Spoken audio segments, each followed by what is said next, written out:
What's up, everybody? It is Kalisha. Welcome to Closing Open Wounds. And I just wanted to encourage you, as I have been encouraging myself, that a promise is still a promise. A promise is still a promise.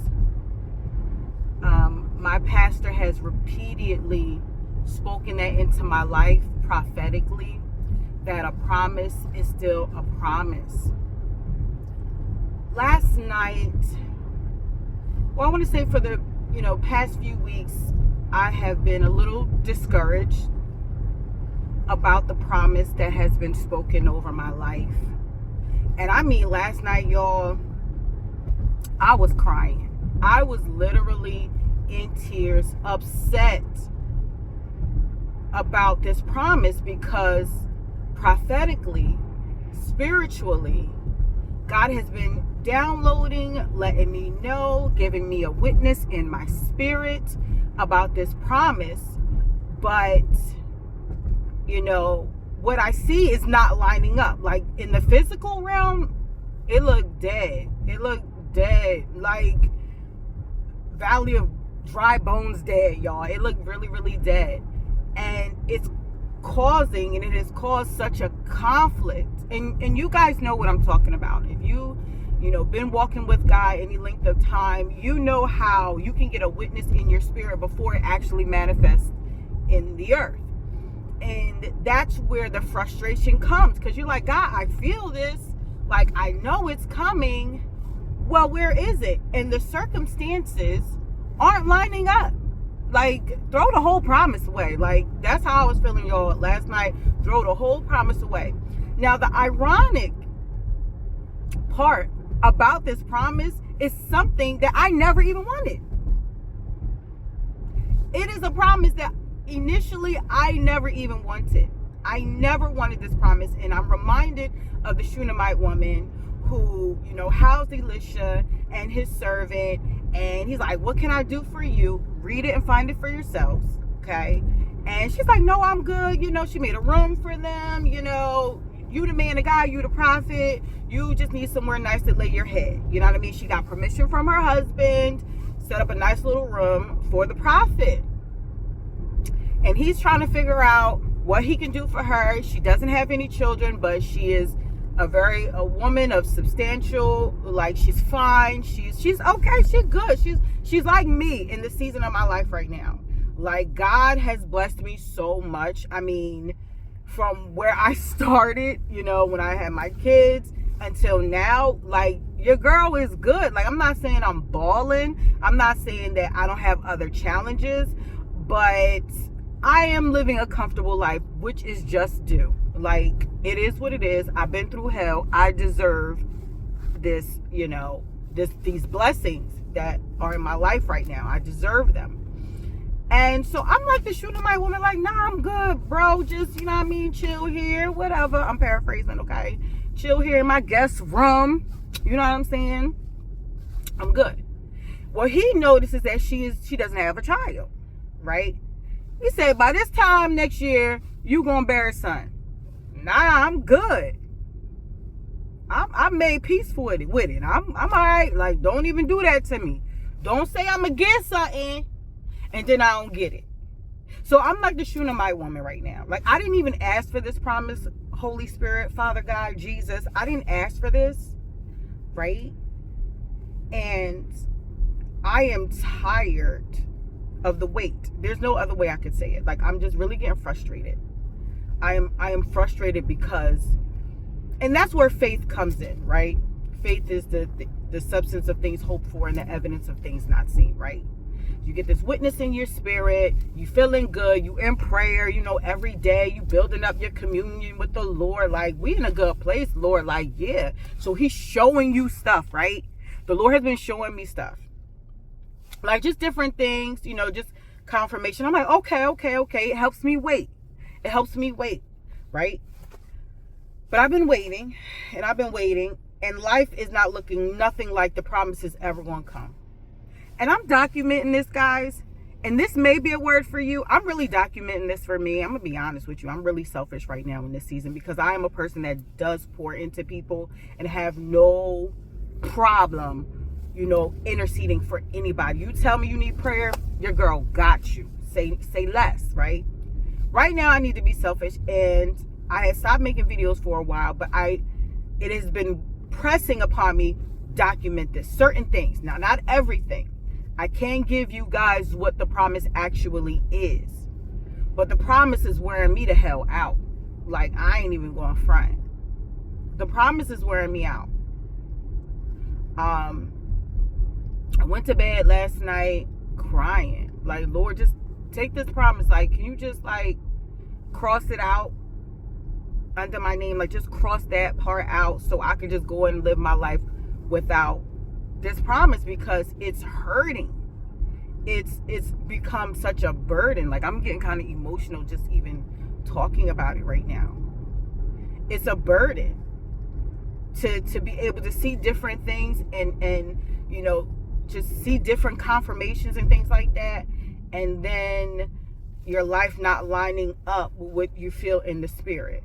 So, I'm like, this is burdensome.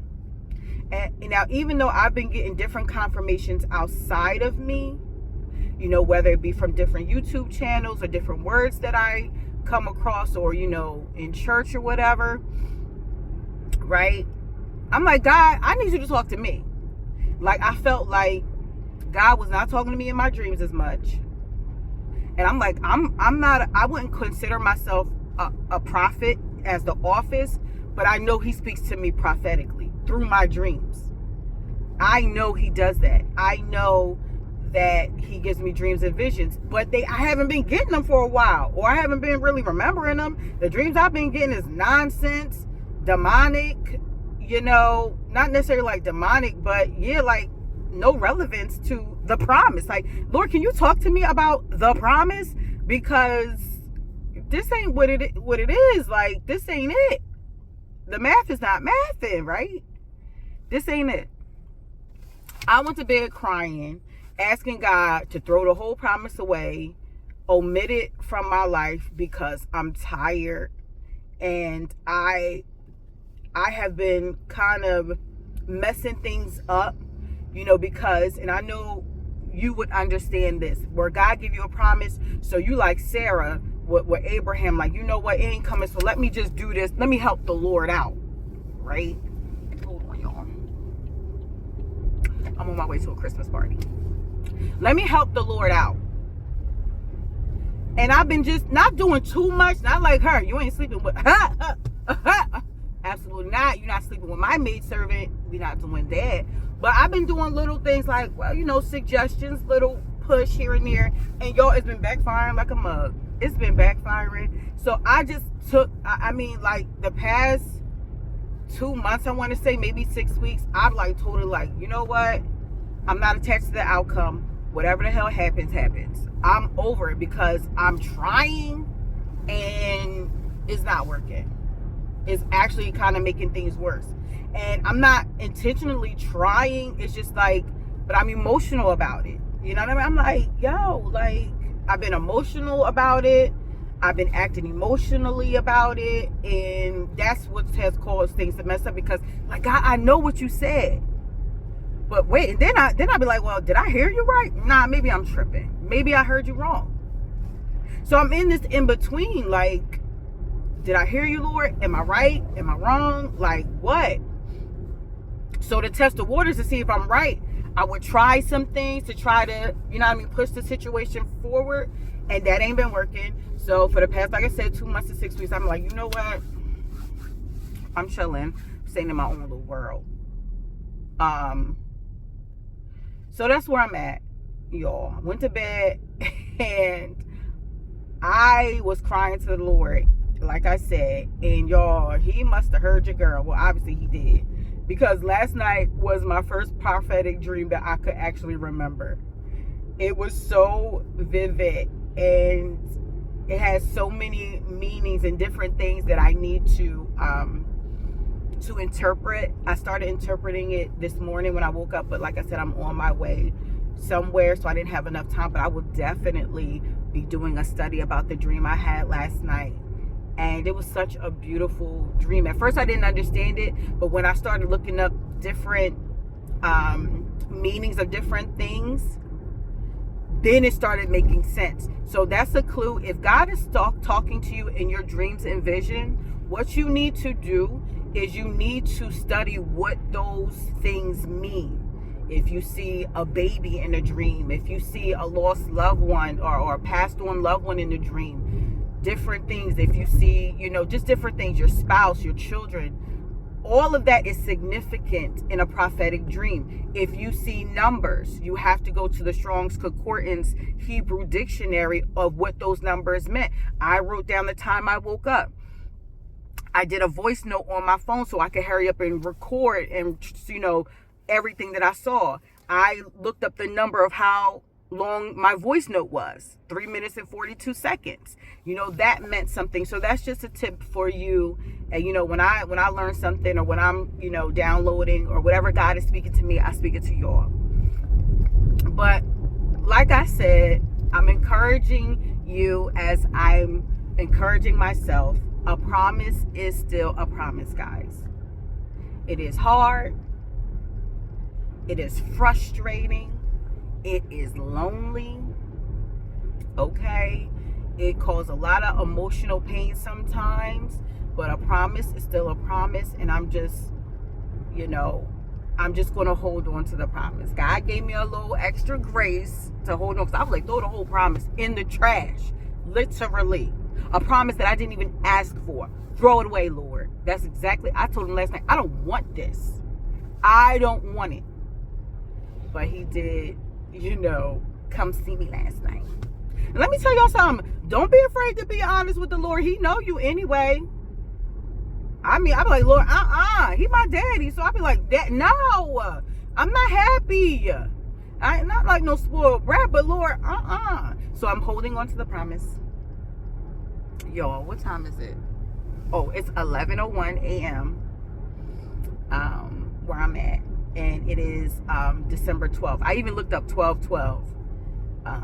And I am encouraged. So remember, guys, I'm about to go into my little party from my job. They're having a Christmas brunch. Your girl is looking cute. And guys, just stay encouraged. And I'm gonna play this back and listen to it for myself, to encourage myself in the Lord. You gotta be like David in this season. You gotta encourage yourself in the Lord. Okay? And pray. Seek him early in the morning. When you start your day, when you get up, y'all need to pray.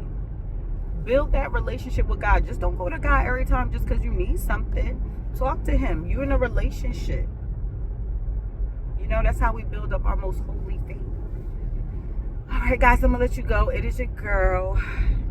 Like, share, and subscribe. Do all of that stuff. Pray for me as I pray for you. And to all my newbies, I'm so sorry. I didn't even say my name is Cleisha. Did I even tell y'all who I am? Ciao. My name is Cleisha. Welcome to Closing Open Wounds. I'm so sorry. We talk about everything here, as you can see.